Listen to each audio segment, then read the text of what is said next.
जय राधा माधव जय Kunj Bihari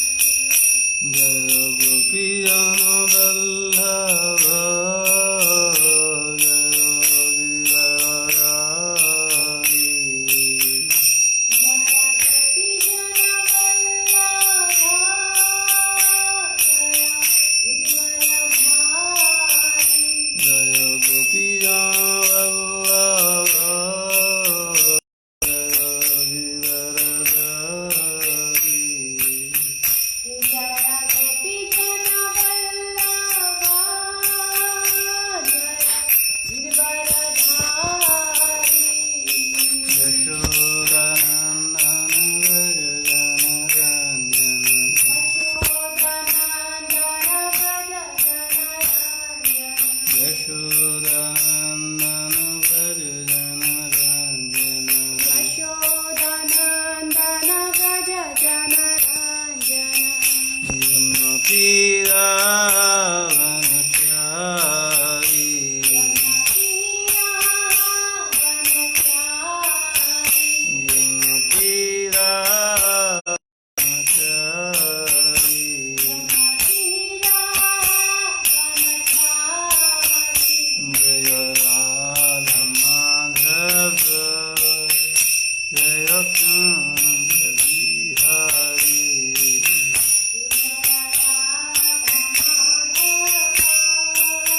Krishna Krishna Krishna Hare Hare Hare Ram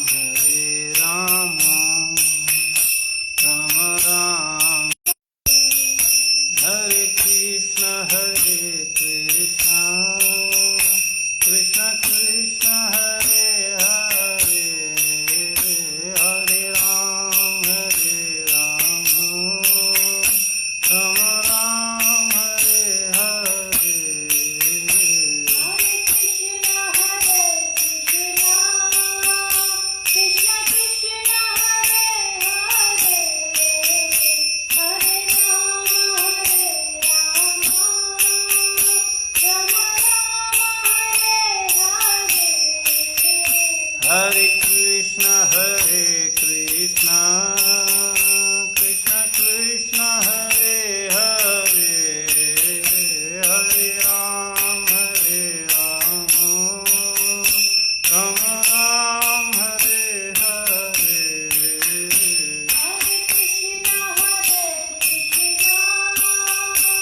Hare Krishna Krishna Krishna Hare Hare Hare Ram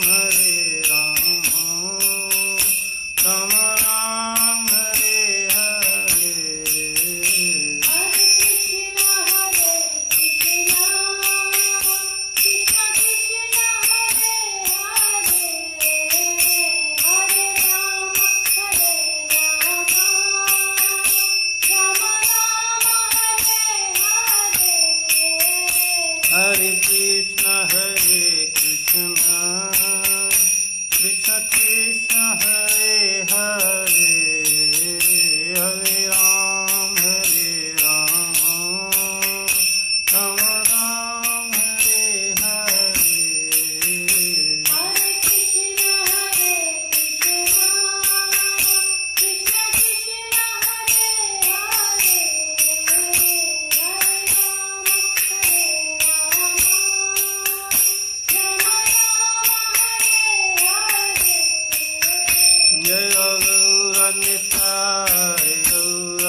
जय राधरमुंदे हरि राधरमुंदे हरि राधरमुंदे हरि राधे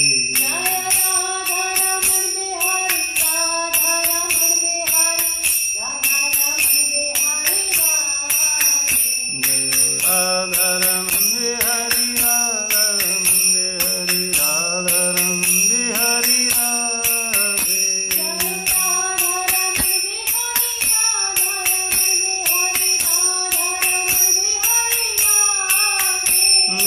राधे राधे राधे श्री राधे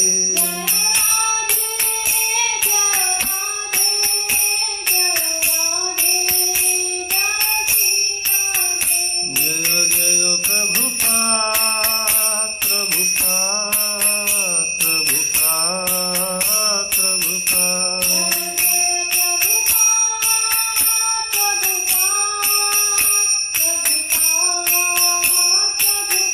जय जय गुरुदेव गुरुदेव गुरुदेव गुरुदेव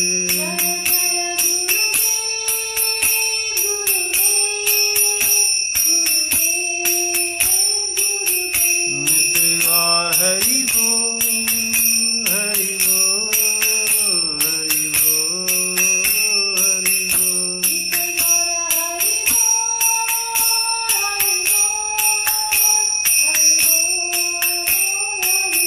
नित्य और हरि बोल हरि बोल हरि बोल हरि बोल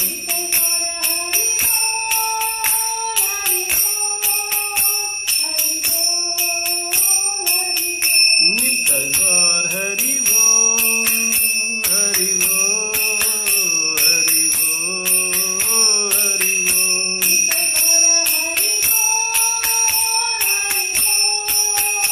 हरि बोल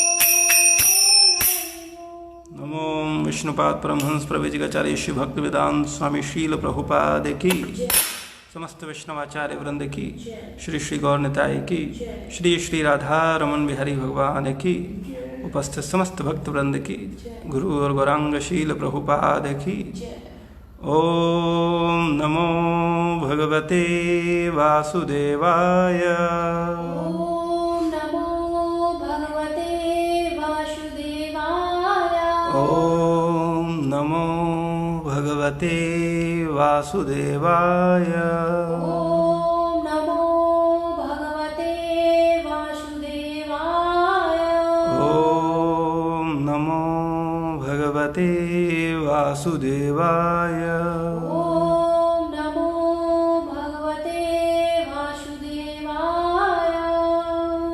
हरे कृष्णा। तो आप सभी भक्तों का स्वागत है। आज हम लोग श्रीमद् भगवद गीता अध्याय 8 श्लोक संख्या 3 पर चर्चा करेंगे। आप लोग हमारे साथ साथ बोलिए। श्री भगवान उवाच श्री भगवान् उवाच अक्षरं अक्षरं ब्रह्म ब्रह्म परं परं स्वभावो स्वभावो आध्यात्ममुच्यते आध्यात्ममुच्यते भूतभावो भूतभावो भवकरो भवकरो विसर्ग विसर्ग कर्मसंज्ञता कर्मसंज्ञता अक्षर ब्रह्म परम् अक्षरा ब्रह्म परं स्वभावो आध्यात्ममुच्यते स्वभावो आध्यात्ममुच्यते भूतभावोद्भवकरो भूतभावो भवकरो विसर्गा कर्मसंज्ञता विसर्गा कर्मसंगता अक्षरा ब्रह्म परमम् अक्षरा ब्रह्म परमं स्वभावो आध्यात्ममुच्यते स्वभावो आध्यात्ममुच्यते भूतभावोद्भवकरो भूतभावो भवकरो विसर्गा कर्मसंज्ञता विसर्गा कर्मसंगता। शब्दार्थ।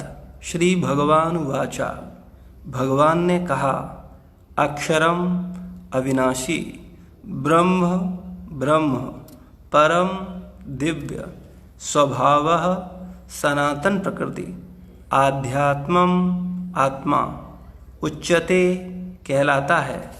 भूत भाव उद्भव करा जीवों के भौतिक शरीर को उत्पन्न करने वाला। विसर्गः सृष्टि कर्म सकाम कर्म संज्ञितः कहलाता है। इस श्लोक का अर्थ तात्पर्य श्रील प्रभुपाद जी के द्वारा श्रील प्रभुपाद की है। भगवान ने कहा अविनाशी और दिव्य जीव ब्रह्म कहलाता है और उसका नित्य स्वभाव आध्यात्म या आत्म कहलाता है। जीवों के भौतिक शरीर से संबंधित गतिविधि कर्म या सकाम कर्म कहलाती हैं। तात्पर्य ब्रह्म अविनाशी तथा नित्य है।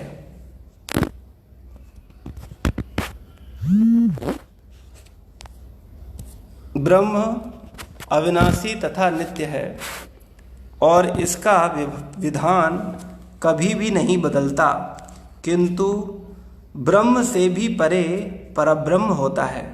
ब्रह्म का अर्थ जीव तथा परब्रह्म का अर्थ भगवान है। जीव का स्वरूप भौतिक जगत में उसकी स्थिति से भिन्न होता है।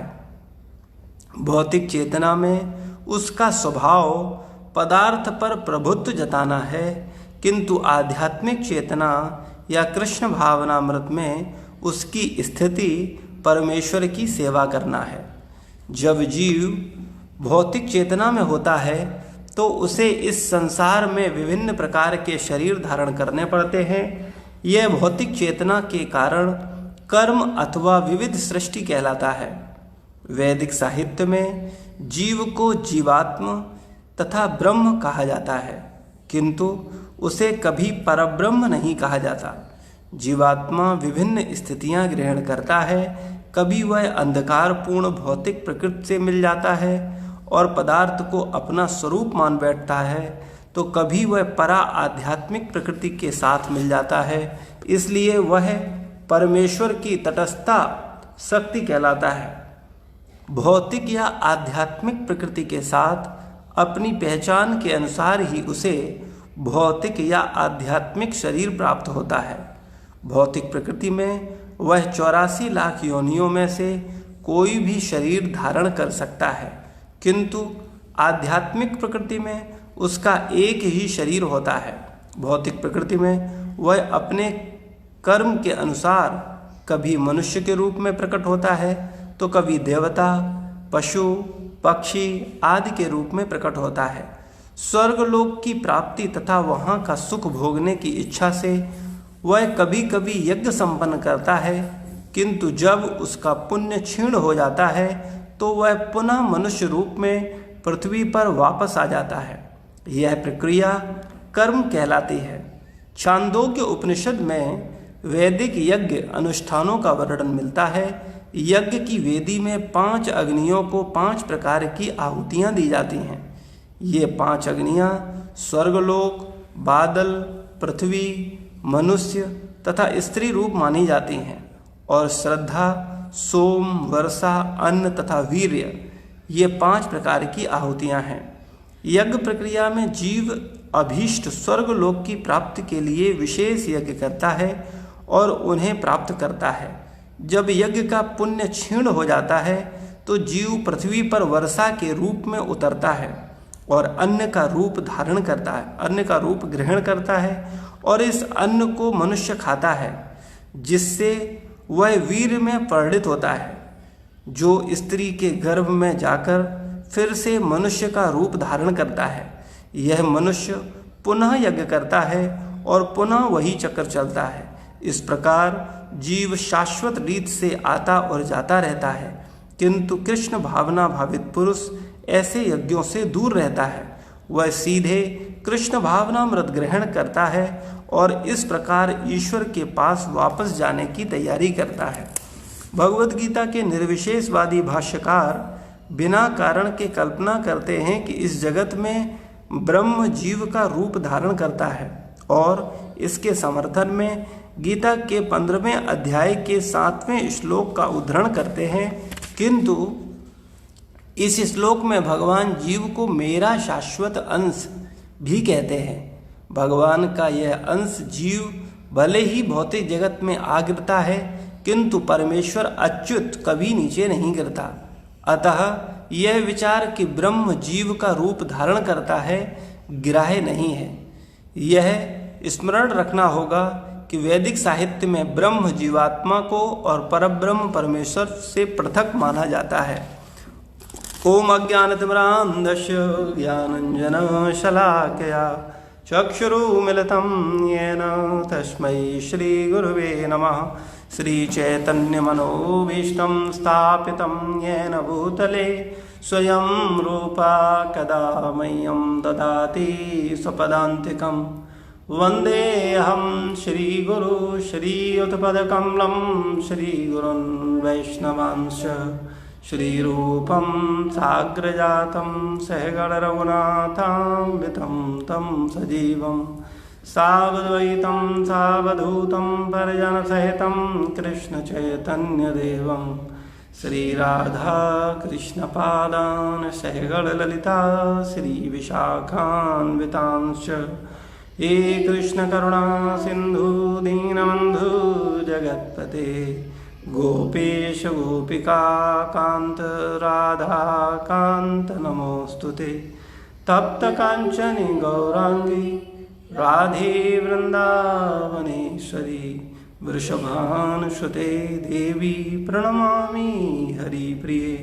वाञ्छाकल्पतरुभ्यश्च कृपा सिन्धुभैव च पतितानां पावनेभ्यो वैष्णवेभ्यो नमो नमः। जय श्री कृष्ण चैतन्य प्रभु नित्यानंद श्री अद्वैत गदाधर श्रीवासादि गौर भक्तवृंद। हरे कृष्णा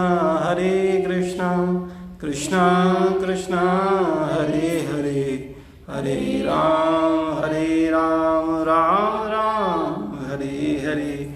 नमो विष्णुपादाय कृष्णपृष्ठाय भूतले श्रीमते भक्तिवेदांत स्वामीति नामिने। नमस्ते सारस्वतदेवे गौरवाणी प्रचारिणे निर्विशेष शून्यवादी पाश्चात्य देशतारिणे।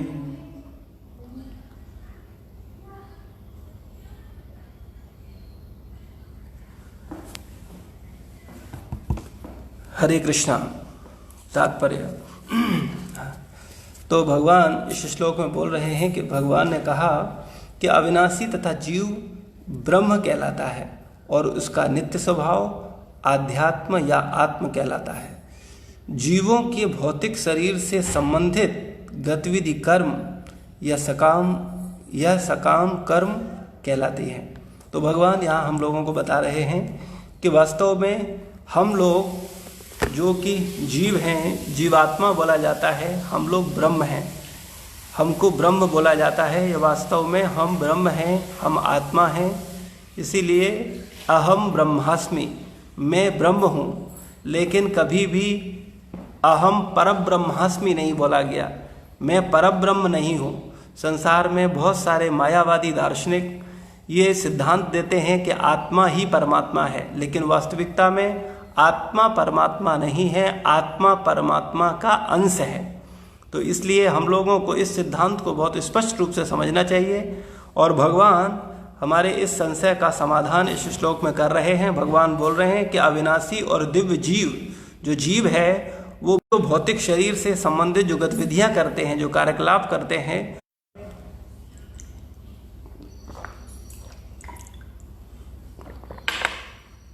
संसार में हम लोग जितने भी जीव हैं, जितने भी जीवात्माएं हैं, वो प्रत्येक जीव जो कर्म करता है उस कर्म का फल भोगना चाहता है और उस कर्म के फल को भोग करके वो सुखी बनना चाहता है। ऐसे कार्यकलापों को, जो कर्म हम अपने सुख के लिए करते हैं या अपने आनंद के लिए करते हैं या विषयों को भोगने के लिए करते हैं, उन कर्मों को सकाम कर्म कहा जाता है। तो हम लोगों को तात्पर्य में इसमें प्रभुपाद जी बहुत स्पष्ट रूप से समझा रहे हैं कि वास्तविकता में हम सब आत्मा हैं और आत्मा किस तरह से इस संसार में आया है, अपने सकाम कर्मों के फलों में बंध जाता है और पुण्य और पाप को भोगता है, उसके बाद मृत्यु को प्राप्त होता है और इस संसार को छोड़कर चला जाता है। अगर उसने कुछ अच्छे कर्म किए होते हैं, पुण्य कर्म किए होते हैं, तो वो स्वर्ग लोक को जाता है और उच्च लोकों को प्राप्त करता है और उच्च लोकों को प्राप्त करके जब तक उसके पास पुण्य रहते हैं तब तक वो उन पुण्यों को भोगता है और पुण्य को भोगने के बाद जब उसके पुण्य समाप्त हो जाते हैं तो वह पुनः इस पृथ्वी पर आ जाता है।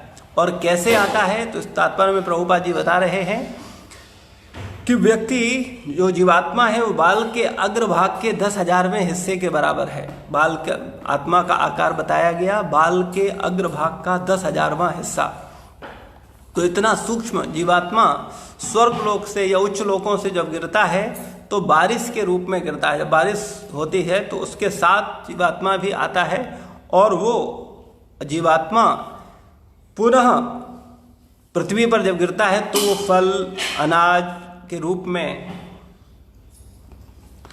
हमारे समक्ष आता है और उस अन्न को जब हम खाते हैं तो वो हमारे अंदर जाता है और वीर के माध्यम से वो जीवात्मा माँ के गर्भ में स्थापित हो जाता है। फिर उसका जन्म होता है, माँ के गर्भ में 9 महीने रहता है और 9 महीने रहने के बाद उसका पुनः जन्म होता है।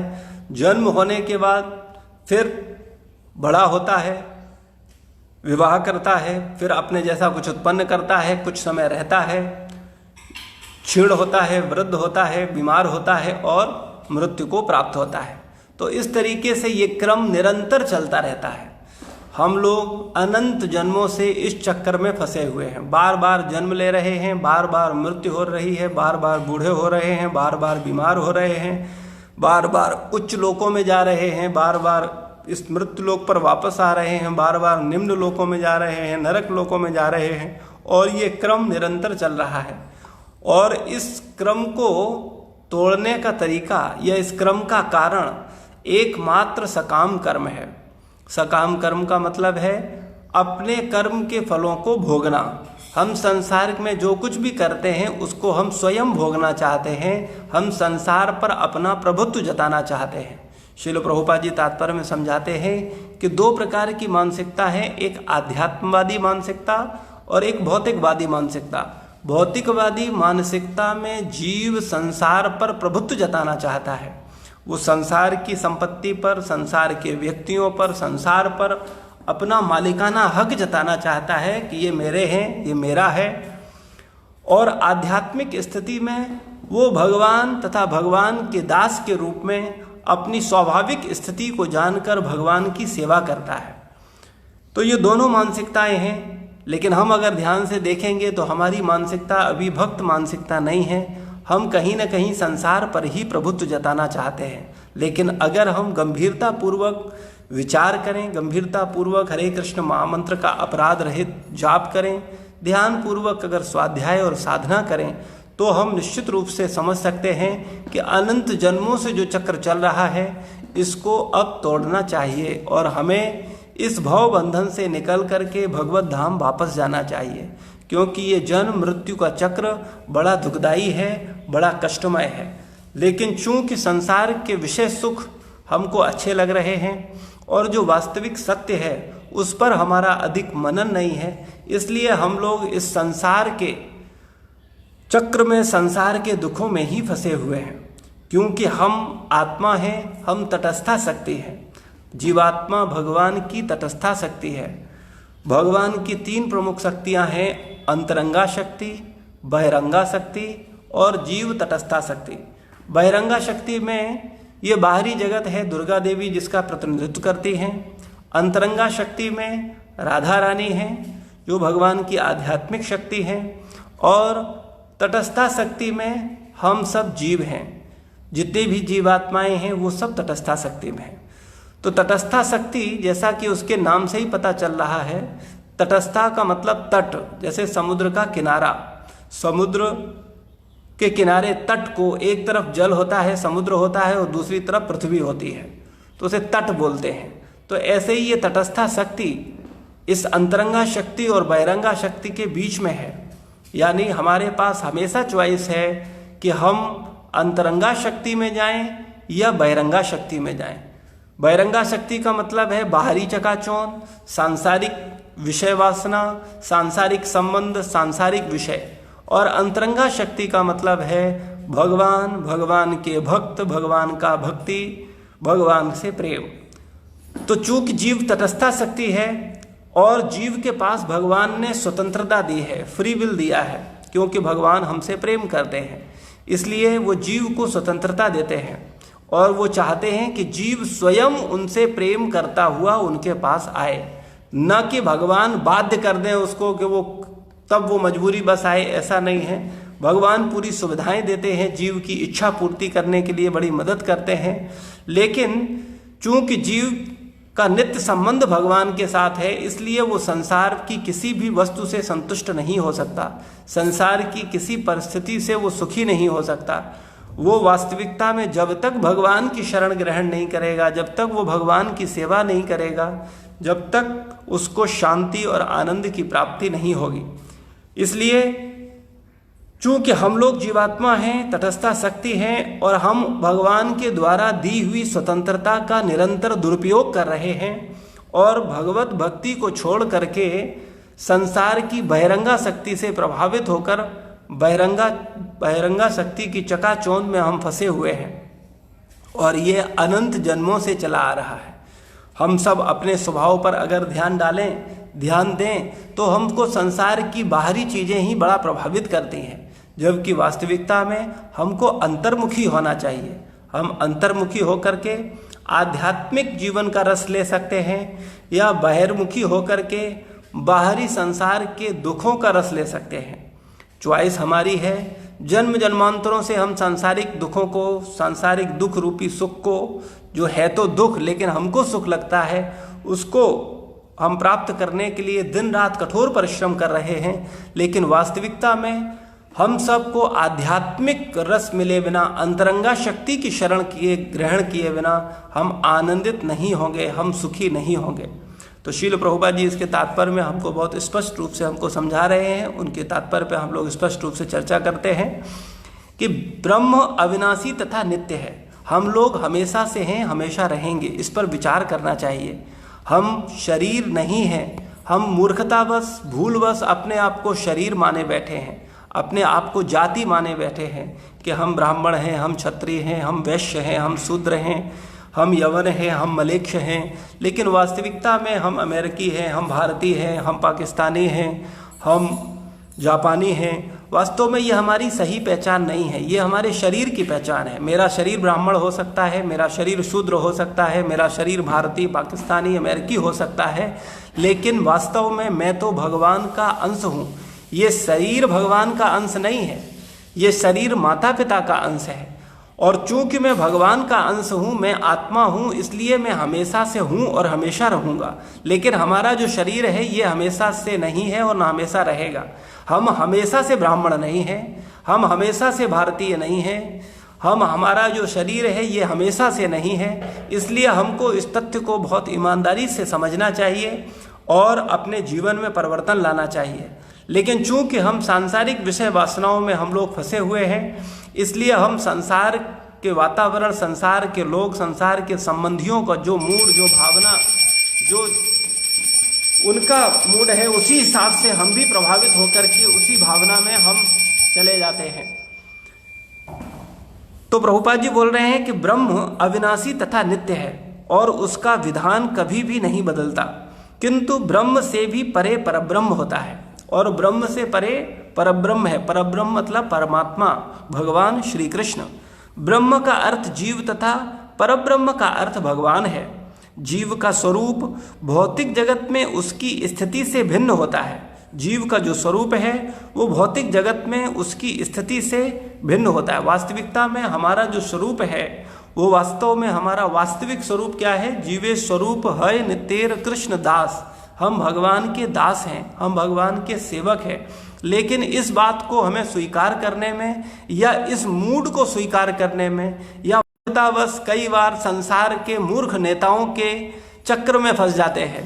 संसार में लोग उनके द्वारा भ्रमित समय व्यर्थ की बातों में लगा देते हैं, और कई बार तो हम स्वयं इतने द्वेषी हो उठते हैं कि हम भगवान की जो समस्त जीवात्माएं हैं वो एक दूसरे से प्रेम करने की बजाय एक दूसरे से द्वेष से भर उठती हैं। इसलिए हम सब लोगों को वास्तविकता में एकमात्र भगवान की शरण ग्रहण करनी चाहिए और भगवान के उपदेशों को एज इट इज ग्रहण करना चाहिए।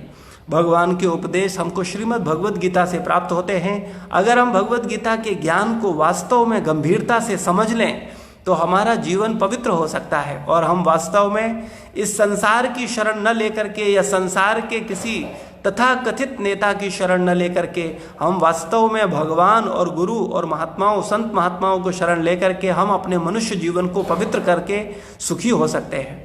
क्योंकि सांसारिक प्रलोभन, सांसारिक नेताओं के प्रलोभन हमेशा झूठे हैं, वो कभी कामयाब नहीं होंगे। संसार में हमेशा से आप सुनते आए हैं हम होंगे कामयाब एक दिन, लेकिन हमको एक व्यक्ति ला करके दिखाओ जो कामयाब हो गया हो। कामयाब का मतलब है कि हम आनंदित हो उठेंगे, हमारे जीवन में सुख ही सुख होगा। इस संसार में प्रत्येक जीव सुबह से शाम तक कठोर संघर्ष, कठोर परिश्रम जो कर रहा है, उसका एकमात्र उद्देश्य है कि वो सुखी हो जाए, वो आनंदित हो जाए। लेकिन हमको इस संसार से एक व्यक्ति ले आइए, एक नेता ले आइए, एक अभिनेता ले आइए, क्योंकि आज के वर्तमान युवा पीढ़ी के आइडियल आज के भौतिकवादी और नेता और अभिनेता ही हैं। वो नेता और अभिनेताओं से प्रभावित होकर के वो जैसा करते हैं वैसा ही वो करने की कोशिश कर रहे हैं, लेकिन वास्तविक रूप में वो भगवान को अपना वास्तविक नेता नहीं चुनते, वो संत महात्माओं को अपना नेता नहीं चुनते, वो गंभीरता पूर्वक वेद की वाणी, वेद पुराण उपनिषद, इसमें जो हमको शिक्षा दी गई है उसको अपने जीवन का आधार नहीं बनाते। इसलिए हमको गंभीरता पूर्वक अगर समाज में शांति लानी है, समाज में इसी जीवन में हमको आनंदित होना है, तो हमको इन खोखले स्लोगन से बाहर निकलना पड़ेगा कि हम होंगे कामयाब एक दिन। वो दिन कभी नहीं आएगा। वो दिन तभी आएगा जब हम भगवान तथा गुरु और वैष्णवों का शरण ले लेंगे और अपने मन को शुद्ध करने के लिए भगवान के आदेशों का पालन करेंगे, तभी वास्तविकता में हम सुखी हो सकते हैं। तो चर्चा चल रहा है कि जीव स्वरूप का भौतिक जगत में उसकी स्थिति से भिन्न होता है। भौतिक चेतना में उसका स्वभाव पदार्थ पर प्रभुत्व जताना है। भौतिक चेतना में जब व्यक्ति भौतिक चेतना में होता है, संसारी चेतना में होता है, तब वो सांसारिक पदार्थों पर अधिकार जताना चाहता है, प्रभुत्व जताना चाहता है। किंतु आध्यात्मिक चेतना या कृष्ण भावनामृत में उसकी स्थिति परमेश्वर की सेवा करना होता है। और आध्यात्मिक चेतना पर जब जीव की आध्यात्मिक चेतना होती है तो वो पदार्थ पर प्रभुत्व न जता करके भगवान की सेवा करता है। जब जीव भौतिक चेतना में होता है तो उसे इस संसार में विभिन्न प्रकार के शरीर धारण करने पड़ते हैं। यहाँ दोनों चेतनाओं का तुलनात्मक अध्ययन चल रहा है, भौतिक चेतना और आध्यात्मिक चेतना। भौतिक चेतना होने के क्या फायदे हैं और आध्यात्मिक चेतना होने के क्या फायदे हैं, शील प्रभुपाद जी तुलनात्मक रूप से हमको समझा रहे हैं कि जब जीव भौतिक चेतना में होता है तो उसे इस संसार के में विभिन्न प्रकार के शरीर धारण करने पड़ते हैं, और जब जब हम विभिन्न प्रकार के शरीर धारण करते हैं तब तब हमको बार बार जन्म, मृत्यु, जरा, व्याधि से गुजरना होता है। हम किसी भी योनि में क्यों न रहें, हमको बार बार जन्म का कष्ट, मृत्यु का कष्ट, बुढ़ापे का कष्ट और बीमारी के कष्ट से गुजरना होता है। लेकिन ऐसा किनके साथ होता है? जो भौतिक चेतना में रहते हैं। भौतिक चेतना कौन सी है? जो संसार पर और संसार के लोगों पर प्रभुत्व जताना चाहते हैं, जो भगवान की सेवा नहीं करना चाहते हैं। और आध्यात्मवादी लोग, भगवान के भक्त, वो भगवान की सेवा उनके जीवन का मुख्य बिंदु होता है और उनके जीवन का एकमात्र लक्ष्य भगवान की प्रसन्नता है। और यह आध्यात्मिक चेतना वाला जीव इस संसार में भी प्रसन्न होता है और अपनी सांसारिक आसक्तियों को काट करके भगवत धाम वापस जाता है। यह भौतिक चेतना के कारण कर्म अथवा विविध सृष्टि कहलाता है। वैदिक साहित्य में जीव को जीवात्मा तथा ब्रह्म कहा जाता है, किंतु उसे कभी परब्रह्म नहीं कहा जाता। जीवात्मा विभिन्न स्थितियां ग्रहण करता है। कभी वह अंधकारपूर्ण भौतिक प्रकृति से मिल जाता है और पदार्थ को अपना स्वरूप मान बैठता है, तो कभी वह परा आध्यात्मिक प्रकृति के साथ मिल जाता है, इसलिए वह परमेश्वर की तटस्था शक्ति है। तो हम लोग चर्चा कर रहे थे, बता रहे थे कि अभी हम इसको डिस्कस कर रहे थे कि जीव जो है वो तटस्था शक्ति है, उसके हमारे पास अपनी चॉइस है। हम चाहें तो संसार पर अपना प्रभुत्व जताएं या संसार के लोगों पर अपना प्रभुत्व जताएं या भगवान की सेवा करें, ये हमारी इच्छा है। हम जैसा चाहें वैसा करें और हम जैसा करेंगे वैसे ही परिणाम हमारे जीवन में आएंगे। भौतिक या आध्यात्मिक प्रकृति के साथ अपनी पहचान के अनुसार ही उसे भौतिक या आध्यात्मिक शरीर प्राप्त होते हैं। भौतिक प्रकृति में वह 84 लाख योनियों में से कोई भी शरीर धारण कर सकता है, किंतु आध्यात्मिक प्रकृति में उसका एक ही शरीर होता है। इस बात को बड़ा ध्यान से समझना चाहिए कि भौतिक या आध्यात्मिक प्रकृति के साथ अपनी पहचान के अनुसार आप अपनी पहचान अपने नाम, अपनी जाति, अपने स्थान के रूप में कर रहे हैं या आप अपनी पहचान भगवान के नित्य दास, भगवान के अंश, आत्मा के रूप में कर रहे हैं, इस पर निर्भर करेगा कि आपका अगला गति क्या होगा। और खाली ऐसा नहीं है कि हम बोल तो रहे हैं कि हम शरीर नहीं आत्मा हैं, लेकिन हम दिन रात लगे हैं सांसारिक सेवा में ही। भगवत सेवा छोड़कर, भगवत चिंतन छोड़कर हम अगर संसार की सेवा में दिन रात लगे हुए हैं, तब निश्चित रूप से हम आत्मघाती हैं। तो भौतिक या आध्यात्मिक प्रकृति के साथ अपनी पहचान के अनुसार ही उसे भौतिक या आध्यात्मिक शरीर प्राप्त होता है। भौतिक प्रकृति में वह 84 लाख योनियों में से कोई भी शरीर धारण कर सकता है, किंतु आध्यात्मिक प्रकृति में उसका एक ही शरीर होता है। अगर हमारी भौतिक चेतना होगी तो 84 लाख में से कोई एक शरीर धारण करना पड़ेगा, बार बार 84 लाख योनियों में हमको चक्र लगाना पड़ेगा। लेकिन अगर हम आध्यात्मिक जीवन को प्राप्त कर लेते हैं तो हमको नित्य सच्चिदानंद स्वरूप प्राप्त होता है। हम भगवान के सानिध्य को प्राप्त कर सकते हैं, हम भगवान के पार्षद बन सकते हैं, भगवान के शुद्ध भक्त बन के हम भगवान के वास्तविक सेवक बन सकते हैं। तो वहाँ पर एक ही शरीर होता है। भौतिक प्रकृति में वह अपने कर्म के अनुसार कभी मनुष्य रूप में प्रकट होता है तो कभी देवता, पशु, पक्षी आदि के रूप में प्रकट होता है। स्वर्गलोक तथा वहाँ का सुख भोगने की इच्छा से वह कभी कभी यज्ञ संपन्न करता है, किंतु जब उसका पुण्य क्षीण होता है तो वह पुनः मनुष्य रूप में पृथ्वी पर वापस आ जाता है। यह प्रक्रिया कर्म कहलाती है। तो ये सकाम कर्म जो व्यक्ति करता है, जो संसार में, इस संसार में भी सुखी होना चाहता है और मरने के बावजूद भी वो स्वर्ग लोक जाकर के वहाँ की सुख को भोगना चाहता है। और संसार में ऐसी भावना रखने वाले 99.9% लोग हैं जो इस जीवन में भी सुखी होना चाहते हैं और मरने के बाद भी सोचते हैं उनकी खाने पीने भोजन की व्यवस्था उनके जीवन में बड़ा सुख रहे। सुख का मतलब वो सोचते हैं इंद्रिय तृप्ति। सुख का मतलब साधारण मनुष्य की नज़र में है इंद्रियों की तृप्ति। अगर मेरी इंद्री जो चाह रही है वो काम अगर हम खुली छूट के साथ कर रहे हैं तो हम सोचते हैं कि हम सुखी हो जाएंगे, लेकिन वास्तविकता में यही संसार का सबसे बड़ा भ्रम है। और इस भ्रम से निकलने के लिए हमको इंद्रियों को नियंत्रित करना होगा। वास्तव में जब इंद्रियां नियंत्रित हो जाएंगी, जब इंद्रियां भगवान के चिंतन में, भगवान की सेवा करके शुद्ध हो जाएंगी, तब हम वास्तव में आनंद को प्राप्त करेंगे। लेकिन दुर्भाग्यवश जीव ऐसा सोच रहा है, हम और आप ऐसा सोच रहे हैं कि हमारी इंद्रियां जितनी तुष्ट होंगी, हम जितनी अपनी इंद्रियों की मांग को पूरा कर पाएंगे, उतने ही हम सुखी हो जाएंगे।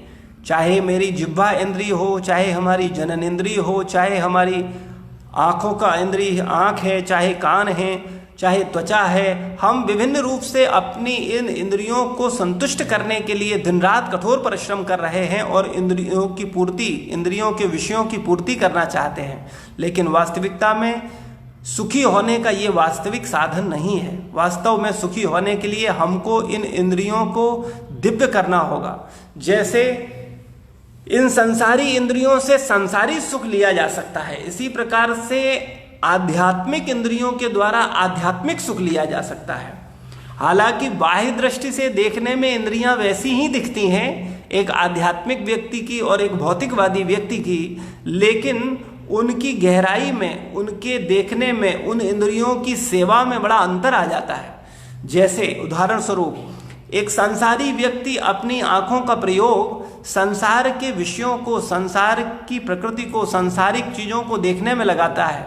वहीं भगवान का भक्त अपनी उन आँखों को, वो देखने की शक्ति को भगवान के दर्शन में, भगवान के भक्तों के दर्शन में, भगवान की कृपा, भगवान के चमत्कार, चारों तरफ ईश्वरी कृपा को देखता है। उसका जो दृष्टि है वो बदल जाता है। वो हर चीज में अपने भगवान से संबंधित होकर देखता है। वो प्रत्येक जीव के शरीर को न देखकर वास्तव में उसमें आत्म का दर्शन करता है। वो प्रत्येक पशु पक्षी में भी उसके बाह्य स्वरूप को न देखकर, उसके शरीर को न देखकर वास्तव में वो आत्म का दर्शन करता है, क्योंकि वो आध्यात्मिक चेतना वाला व्यक्ति है। उसका जो आंख है वो दिव्य हो गया है, वो भौतिक नहीं है। भौतिक आंख होने पर भौतिक चीजें दिखेंगी ही दिखेंगी, लेकिन जब हमारी आंख भौतिकता की बीमारी से निकल जाएगी और आध्यात्मिक हो जाएगी, फिर निश्चित रूप से हम इस संसार का वास्तविक दर्शन कर पाएंगे। श्रील प्रभुपाद जी बोलते थे कि अगर कोई मोतियाबिंद का मरीज है तो वो कैसे सही देख सकता है। अगर वो अपने मोतियाबिंद का इलाज करवा ले, फिर वो निश्चित रूप से सही रूप में देख सकता है। इसी प्रकार से हम लोगों को इस भौतिकता का मोतियाबिंद है, सांसारिकता का मोतियाबिंद है। अगर हम उसका ऑपरेशन करवा लें, और ऑपरेशन जैसे मोतियाबिंद का हम स्वयं नहीं करते, हम ऑपरेशन करवाने के लिए डॉक्टर के पास जाते हैं। इसी प्रकार से ये भौतिक रूपी मोतियाबिंद का ऑपरेशन हमारे गुरु करते हैं, भक्त करते हैं, और वो हमको इस संसार की चेतना से, सांसारिक दृष्टि से निकालकर भगवान की सेवा में लगाते हैं। वो हमको आध्यात्मिक दृष्टि देते हैं, और वो आध्यात्मिक दृष्टि प्राप्त करके हम इस संसार को ईश्वर से संबंधित हुआ देख सकते हैं। जब तक किसी व्यक्ति के पास ईश्वरी दृष्टि नहीं है, भगवत कृपा से गुरु द्वारा दी हुई वास्तविक दृष्टि नहीं है, तब तक वो व्यक्ति सांसारिक दृष्टि के साथ सांसारिक संबंध और सांसारिकता को ही देखता रहता है, और सांसारिकता दर्शन करते हुए वो संसार के विषयों से आसक्त होता है और संसार में कष्ट पाता रहता है। तो इसलिए हम सबको अपनी इंद्रियों को दिव्य करना होगा। अगर हम दिव्य आनंद चाहते हैं, ये डिसीजन हमेशा हमारा है, वो हमारी इच्छा पर ही निर्भर करेगा। क्या हम वास्तव में दिव्य आनंद चाहते हैं या संसारी सुख चाहते हैं, ये डिसीजन हमको लेना होगा। संसारी सुख प्राप्त करने के लिए हमको कुछ करने की आवश्यकता नहीं है, जो कर रहे हैं वही करते रहिए। इससे आपको संसार का सुख भी मिलेगा और संसार का दुख भी मिलेगा, लेकिन अंतोगत्वा जो आपके हाथ में परिणाम होगा वो दुख के रूप में ही होगा, जन्म मृत्यु जरा व्याधि के चक्र के रूप में होगा। लेकिन अगर हम गंभीर होकर तपस्या करके, साधना करके, अब सेवा करके अपनी इंद्रियों को शुद्ध कर लें, तो हम अपनी इन्हीं इंद्रियों से, जब हम इंद्रियों को शुद्ध कर लेंगे तो ये इंद्रियां दिव्य हो जाएंगी। फिर ये दिव्य आनंद को प्राप्त करने की अधिकारी हो जाएंगी। जब तक कोई किसी व्यक्ति के पास दिव्य इंद्रियां नहीं हैं, वो दिव्य आनंद को नहीं ले सकता।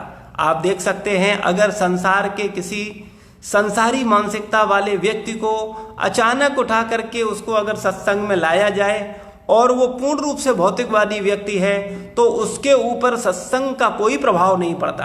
कारण कि उसका बुद्धि दिव्य नहीं है, उसकी इंद्रियां, उसकी श्रवण इंद्रिय दिव्य नहीं है, वो पूर्ण रूप से भौतिकता के द्वारा अशुद्ध है। इसलिए वो भगवत विषय को सुनकर के आनंदित नहीं होता।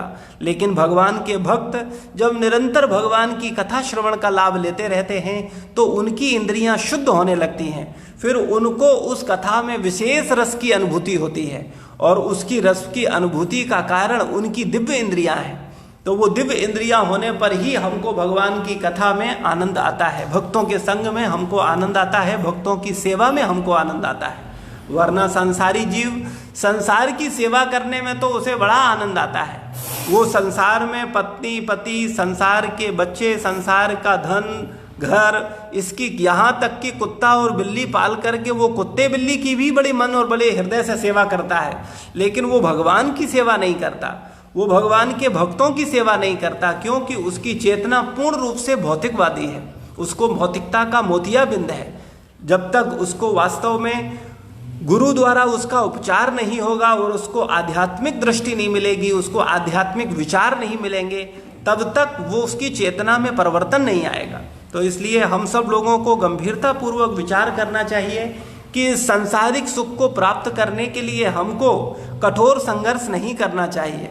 हमको अपनी इंद्रियों को शुद्ध करके वास्तविक आनंद को प्राप्त करने का अधिकारी बनना चाहिए। लेकिन संसार में जैसा कि लोगों की मानसिकता है, वो संसार के सुखों को प्राप्त करना चाहते हैं और मरने के बाद स्वर्ग लोक को प्राप्त करना चाहते हैं। इसलिए वो दान पुण्य और विभिन्न प्रकार के यज्ञ साधना करते हैं कि जिससे मृत्यु के बाद वो उच्च लोकों को प्राप्त करें। इस संसार में भी उनके पास विषय भोगों की कमी न हो और जब उनका मृत्यु हो तो वो स्वर्ग लोक जाएं और अपनी इंद्रियों को और अधिक तुष्ट कर सकें।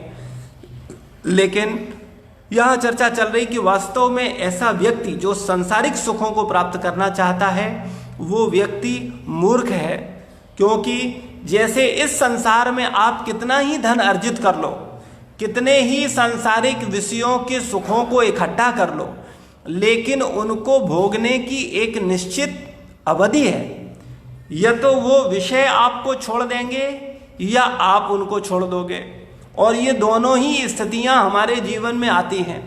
कई बार हम चाहते हुए भी सांसारिक विषयों को नहीं भोग पाते, क्योंकि प्रारब्धवश हमको संसार के विषय या संसार मिलता ही नहीं है।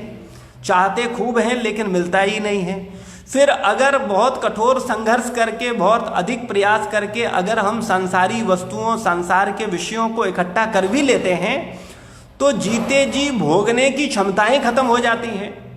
और अगर क्षमता रहे भी तो उस क्षमता का एक निश्चित अवधि है, 10 साल, 20 साल, 30 साल, उसके बाद वो सब छूटेगा।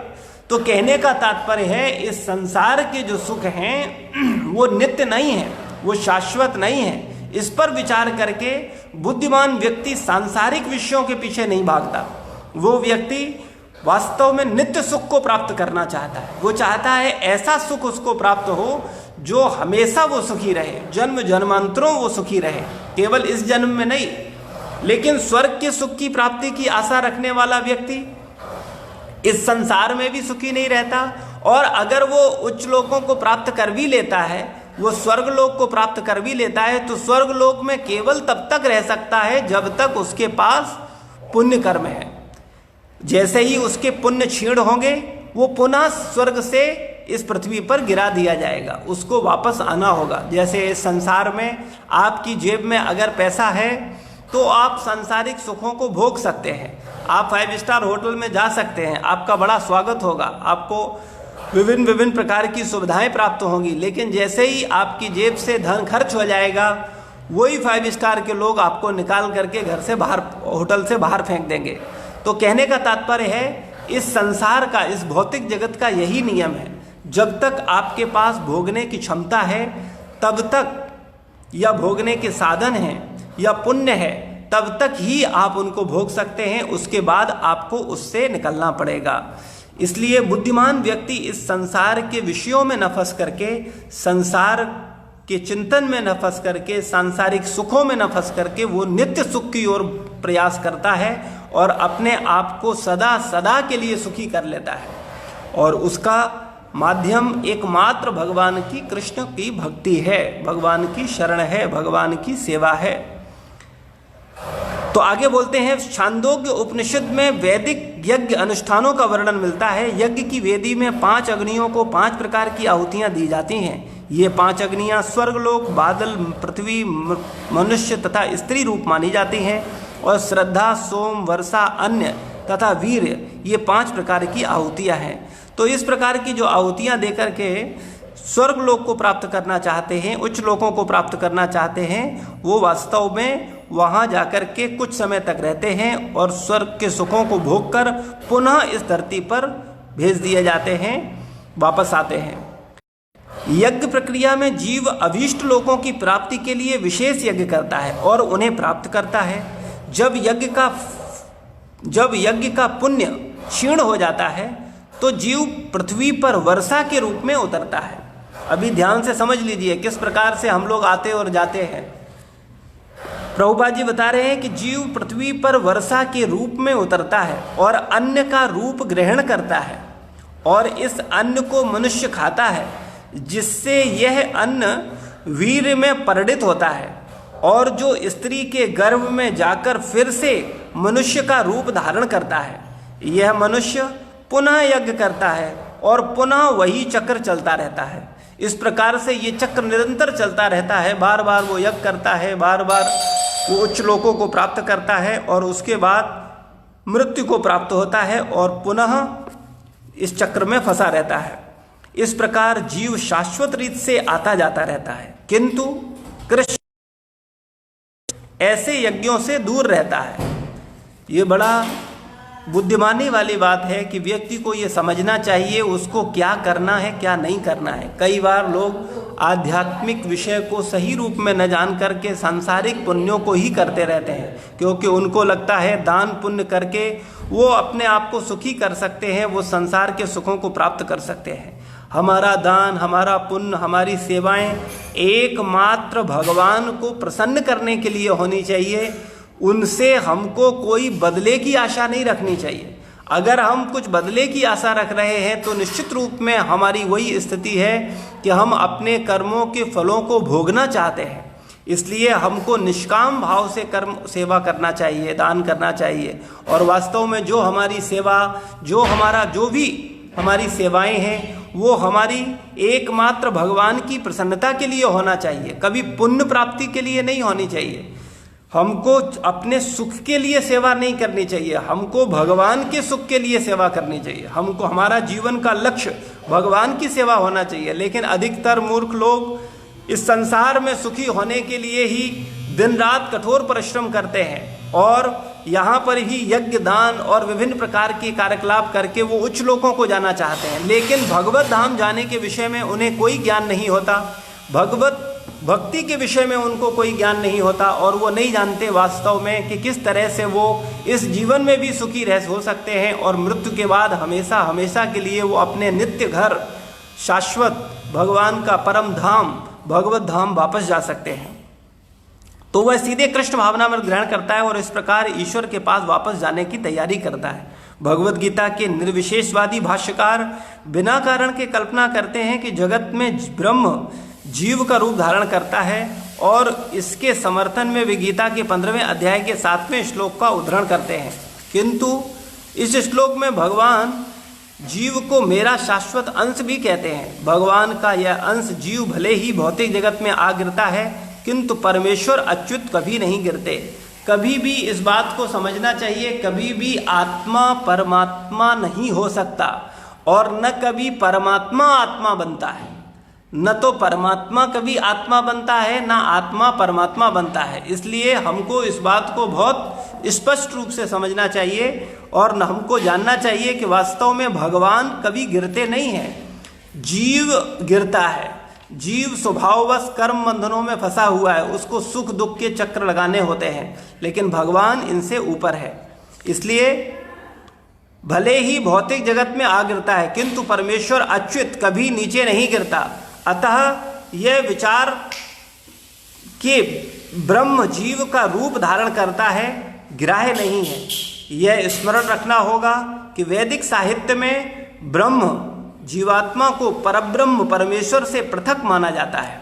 तो हम लोगों को ये बात हमेशा बहुत स्पष्ट रूप से समझ लेनी चाहिए कि वास्तव में जीवात्मा और परमात्मा ये दो अलग अलग हैं। हम लोग आत्मा हैं और परमात्मा भगवान श्री कृष्ण है और हम कभी भी परमात्मा नहीं बनेंगे। हम ऐसा ना सोचें कि हम भक्ति करेंगे, साधना करेंगे और हम परमात्मा बन जाएंगे। नहीं, आत्मा कभी भी परमात्मा नहीं बन सकता है और न परमात्मा आत्मा बनता है, न हमें ऐसा सोचना चाहिए। इसलिए हम सबको वास्तव में भगवान का अंश मानकर, भगवान का सेवक मान करके भगवान की सेवा करनी चाहिए और अपने मनुष्य जीवन को सफल करना चाहिए, क्योंकि हम तटस्था शक्ति हैं। हम भगवान की जब तक सेवा नहीं करेंगे तब तक हम सुखी नहीं हो पाएंगे। इसलिए हमारे जीवन का एकमात्र लक्ष्य भगवत सेवा होना चाहिए। शील प्रभुपाद की जय, गुरु महाराज की जय, समस्त भक्त वृंद की जय।